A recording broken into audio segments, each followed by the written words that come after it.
بسم اللہ الرحمن الرحیم۔ السلام علیکم۔ ذرا تصور کریں ایسی دنیا کا، یہاں نہ نیند ہے اور نہ موت، یہاں نہ غم ہے اور نہ کوئی پریشانی، یہاں نہ بڑھاپا ہے بلکہ ہمیشہ کی جوانی ہے۔ یہ کوئی خیالی دنیا نہیں، یہ وہ حقیقت ہے جس کا اللہ نے خود وعدہ کیا ہے۔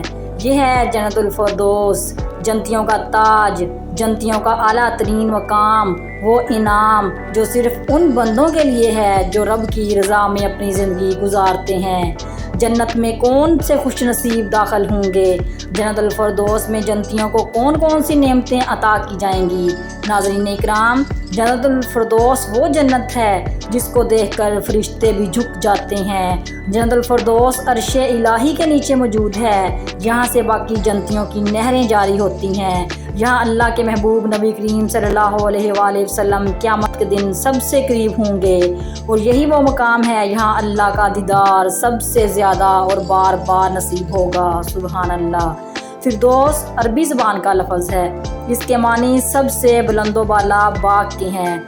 قرآن پاک میں یہ لفظ 2 مرتبہ استعمال ہوا ہے اور ہر بار نیکوکاروں کامل مومنوں کے انعام کے طور پر ذکر ہوا۔ جو جنت الفردوس میں ہوں گے ان کے پاس فردوس کے باغات ہوں گے جن میں وہ ہمیشہ رہیں گے اور وہاں سے کبھی نکلنا نہیں چاہیں گے۔ یہی وہ جنت ہے جس کے بارے میں حضرت محمد صلی اللہ علیہ وآلہ وسلم نے ارشاد فرمایا، اللہم انی اسألک جنت الفردوس، اے اللہ بے شک میں تم سے جنت الفردوس کا سوال کرتا ہوں کہ جب بھی اللہ سے جنت مانگو تو جنت الفردوس ہی مانگو، کیونکہ یہ جنت کا اعلیٰ ترین درجہ ہے، اس کے اوپر صرف عرش الہی ہے۔ حضرت ابن عباس رضی اللہ تعالیٰ عنہ فرماتے ہیں، فردوس جنت کا درمیانی اور سب سے اونچا مقام ہے، اور یہی وہ جگہ ہے یہاں سے جنت کی نہریں نکلتی ہیں۔ یہاں وہ خوش نصیب رہیں گے جو نہ صرف ایمان لائے بلکہ اپنا مال، اپنی پسند اور اپنی نفسیاتی خواہشات سب کچھ قربان کر دی۔ جنت الفردوس کے محل موتی اور یاقوت، سرخ چاندی اور زمرد کے بنے ہوئے ہوں گے۔ وہاں کی مٹی کستوری کی ہوگی اور زمین ہموار، نرم اور خوشبودار ہوگی۔ وہاں درختوں کے سائے میلوں لمبے ہوں گے اور ان کے نیچے جنتی آرام کریں گے۔ جنت الفردوس کے دروازے وسیع اور خوبصورت ہوں گے اور ہر جنتی کے لیے الگ الگ محل ہوگا۔ ان کے خدام، ان کے روحانی ساتھی اور حوریں ہمیشہ ان کے ساتھ رہیں گے۔ جنت کے خیمے یاقوت اور موتیوں کے بنے ہوئے ہیں، وہاں نہ دن ہوگا اور نہ رات ہوگی بلکہ عرش الہی کا نور ہوگا جو ہر طرف روشنی عطا کرے گا۔ جنت الفردوس کے دروازے سونے اور چاندی کے ہوں گے۔ وہاں کی فضا میں قرآن مجید کی تلاوت، فرشتوں کی تسبیح اور جنتیوں کی ہنسی خوشی کے نغمے گونجیں گے۔ جنت میں جانے والے سب نہ صرف اللہ کا دیدار کریں گے بلکہ نبی کریم صلی اللہ علیہ وآلہ وسلم کی قربت بھی انہیں نصیب ہوگی۔ وہ ایسے باغات میں رہیں گے جن کے نیچے نہریں بہتی ہوں گی، جن کے پھل کبھی ختم نہ ہوں گے اور جن کا حسن انسانی تصور سے کہیں زیادہ شاندار ہوگا۔ حضرت لیث رحمۃ اللہ علیہ فرماتے ہیں کہ فردوس انگوروں کے باغات والی جنت ہے۔ وہ ایسی جنت ہے یہاں بہت سارے درخت ہیں، اس کی زمین درختوں کے پتوں اور ٹہنیوں سے چھپی ہوئی ہے۔ جنت الفردوس میں 4 نہریں ہیں، سیحان، جیحان، فرات اور نیم جاری ہوتی ہیں۔ نیچے والے جنتیوں کو اوپر والے جنتی یوں دکھائی دیں گے کہ جیسے کوئی چمکتا ہوا ستارہ ہو۔ اصحاب الیمین یعنی دائیں ہاتھ والے تمام نیکوکاروں کو چاندی کے 2 باغات ملیں گے، اور نیکی کے کاموں میں پہل کرنے والوں کو سونے کے 2 باغات ملیں گے۔ اور پھر جنت الفردوس کے تو کیا ہی کہنے ہیں، اس جنت کو خود اللہ تعالیٰ نے اپنے دستے قدرت سے تخلیق فرمایا۔ اس کی ایک اینٹ سفید موتی کی اور ایک سرخ یاقوت کی اور ایک سبز زمرد کی ہے۔ اس کی مٹی مشک کی ہے، اس کی گھاس زعفران کی ہے اور اس کے محلات میں ہمیشہ عود کی انگیٹھیاں چلتی رہیں گی جس کی خوشبو سے ان کے محلات معطر رہیں گے۔ وہاں تمام برتن سونے اور چاندی کے ہوں گے۔ وہاں کے درختوں کے تنے سونے کے ہوں گے، کھجوروں کے تنے سبز زمرد کے ہوں گے اور اس کی ٹہنیاں سونے کی ہوں گی، اور اس سے جنتیوں کے لیے لباس تیار کیا جائے گا۔ کھجور کا ایک دانہ ایک مٹکے کے برابر ہوگا، اور یہ کھجور دودھ سے زیادہ سفید، شہد سے زیادہ میٹھی اور مکھن سے زیادہ ملائم ہوگی۔ جنتیوں کے تمام تر پھل ان کی پہنچ میں ہوں گے۔ جنہیں وہ چلتے پھرتے بیٹھتے حتیٰ کہ لیٹے ہوئے بھی جب چاہیں گے لے سکیں گے۔ جنت کے پھلوں میں کیلا، انگور، انار، انجیر، کھجور، زیتون، بیر سب جنت کے پھلوں میں شامل ہے۔ اور بھی بہت سارے ایسے پھل ہیں جو دنیا میں نہیں پائے جاتے۔ جنت کے پھلوں میں نہ گٹلی ہوگی اور نہ چھلکا ہوگا، اور ذائقے میں میٹھے اور لذیذ ہوں گے۔ جنتی جب بھی کسی درخت سے کوئی پھل توڑیں گے تو فوراً وہاں پر ایک اور پھل لگ جائے گا۔ جنت میں پانی، دودھ اور شراب کی نہریں ہوں گی۔ ایک نہر حیات ہے جس کا پانی جہنم سے نکلنے والے لوگوں پر ڈالا جائے گا تاکہ وہ پر نور، جوان اور خوبصورت ہو جائیں۔ جنت میں زنجابیل، سلسابیل اور کافور اور تسنیم کے چشمے جاری ہیں۔ جنت الفردوس میں جانے والوں کو خالص تسنیم پیش کی جائے گی، اور نیچے درجے والوں کو تسنیم کا ایک قطرہ دوسری مشروب میں ڈال کر پلایا جائے گا۔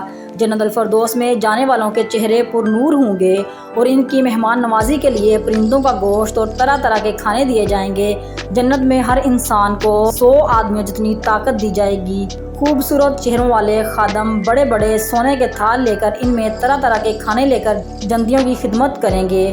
جو بھی خواہش اور ارادہ کریں گے وہ فوراً پلک جھپکتے ہی پورا ہو جائے گا۔ وہاں کوئی بیہودہ بات نہ ہوگی، ہر طرف نعمتیں، امن و سکون، راحت اور خوشیاں ہوں گی۔ ان کے چہرے 14ویں کے چاند کی طرح روشن اور چمکدار ہوں گے۔ دوسرے درجے کے گروہوں کے چہرے ستاروں کی مانند چمکدار ہوں گے۔ حضرت محمد صلی اللہ علیہ وآلہ وسلم نے فرمایا، جنت میں ایسی نعمتیں ہوں گی جن کو نہ کسی آنکھ نے دیکھا اور نہ کسی کان نے سنا۔ حضرت محمد صلی اللہ علیہ وآلہ وسلم نے فرمایا، جنت میں اگر موت ہوتی تو جنتی جنت کی نعمتوں کو دیکھ کر خوشی سے ہی مر جاتے، اگر جہنم میں موت ہوتی تو جہنم کی سختی کو دیکھ کر غم سے مر جاتے۔ جنت میں ان تمام نعمتوں سے بڑھ کر اللہ کا دیدار ہوگا۔ جنت الفردوس میں رہنے والوں کو اللہ کے دیدار کا انتظار نہیں کرنا پڑے گا، بلکہ وہ جب چاہیں گے اللہ کا دیدار کریں گے۔ قرآن میں اللہ پاک فرماتے ہیں، اس روز کچھ چہرے تر و تازہ ہوں گے اور اپنے رب کو دیکھ رہے ہوں گے۔ یہ وہ لمحہ ہوگا جب جنت الفردوس کے باسی اپنی نعمتوں، محلوں، خدام، حتیٰ کہ حوروں سے بھی زیادہ اللہ رب العزت کے دیدار میں راحت محسوس کریں گے۔ حدیث شریف میں آتا ہے کہ جب جنتی اللہ کا دیدار کریں گے تو وہ کسی نعمت کو بڑا نہیں سمجھیں گے سوائے اللہ کے دیدار کے۔ اللہ کا دیدار انہیں بار بار نصیب ہوگا۔ یہ دیدار کیسا ہوگا؟ حضرت محمد صلی اللہ علیہ وآلہ وسلم نے فرمایا، تم اپنے رب کو ایسے دیکھو گے جیسے 14ویں رات کے چاند کو دیکھ رہے ہو۔ ایک اور روایت میں ہے، اللہ تعالیٰ جنتیوں سے کہے گا، کیا تم مجھ سے راضی ہو؟ جنتی کہیں گے، کیوں نہیں اے ہمارے پروردگار، تو نے ہمیں جنت دی ہے، ہم راضی ہیں۔ اللہ کہے گا، میں بھی تم سے راضی ہوں، اب کبھی ناراض نہیں ہوں گا۔ اور یہی وہ لمحہ ہوگا جب دل، آنکھیں، روح سب ایک ساتھ جھک جائیں گے اور رب کا دیدار جنت الفردوس میں مکمل سکون عطا کرے گا۔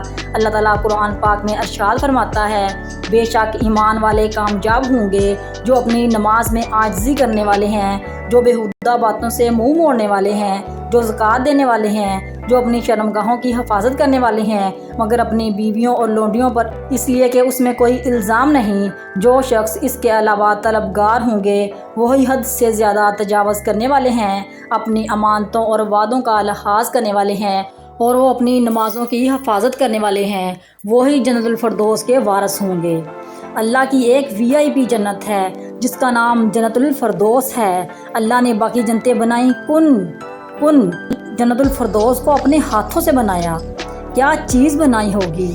تو اللہ نے کہا، اے جنت، مجھے اپنی عزت و جلال کی قسم، تیرے اندر بخیل نہیں جا سکتا، نہ مرد نہ عورت، سخی جائیں گے، صرف سخی جائیں گے۔ جنت الفردوس میں جانے کے لیے کامل یقین کا ہونا بہت ضروری ہے، یعنی انسان اللہ اور اس کے رسولوں پر ایمان لائے، اللہ کی کتابوں اور اللہ کے فرشتوں پر اور روز آخرت پر ایمان لائے، اور ایمان کی حالت میں ہی اس کی وفات ہوئی ہو۔ جنت میں داخل ہونے کے لیے ایمان کی حالت میں دنیا سے رخصت ہونا بہت ضروری ہے۔ دوسری چیز، نمازوں میں عاجزی اختیار کرنا اور نماز میں اللہ کی طرف دھیان رکھا جائے۔ تیسری چیز، شرک سے بچا جائے اور ان تمام چیزوں سے بچا جائے جس سے اللہ اور اس کے رسول نے منع فرمایا ہے۔ چوتھی چیز، تمام ناجائز اور حرام کاموں سے بچیں۔ پانچویں، امانت میں خیانت نہ کی جائے۔ چھٹا، وعدوں کا لحاظ کیا جائے۔ ناظرین اکرام، دنیا کی کامیابی وقتی اور عارضی ہے، جبکہ ہماری اصل کامیابی آخرت کی کامیابی ہے۔ اگر آپ کو میری ویڈیو اچھی لگے تو میرے چینل کو سبسکرائب کریں، میری ویڈیو کو لائک کریں۔ اللہ حافظ۔